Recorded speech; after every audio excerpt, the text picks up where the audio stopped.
មកមើលឃើញសម្បត្តិទៀតហើយបងប្អូននៅជីវនេះជាទីមានដែលដាក់ថ្នាក់អន្តរជាតិហើយដែលថាតែមានប្រទេស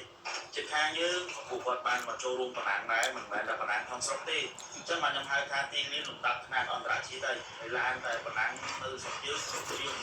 ដើម្បីស្វាគមន៍ឡានទីខាងបរទេសមកដែរមិនឲ្យចាញ់ស្រុកគេទេចាំមើលថាយើងអាចលើកពានបានអត់ខ្ញុំជឿថាយើងម្ចាស់ស្រុកយើងប្រកាសជាលើកពានបានហើយកុំភ្លេចបងប្អូនមកចូលរួមទៅបាទជាមួយនឹងទេសភាពហើយមាត់សមុទ្រនេះចាស់បងប្អូនអត់ពិបាកទេបងប្អូនមើលខ្លួនឯងនៅជាប់ឆ្នេរទៅម្ដុំឆ្នេរគេហៅថាឆ្នេរថ្មបីដុំឬក៏ឆ្នេរដើមឈើញ៉ាំស្នែបងប្អូនបាទនៅចិត្តហ្នឹងឯងនិយាយទៅគ្រាន់តែជិះម្ដងហ្នឹងថ្ងៃកម្មវិធីហ្នឹងគឺឈោងឆោពេញហ្នឹងហើយមានរៀបចំឆាហើយទីតាំងកន្លែងបណ្ដាំគឺគុំមែនតើ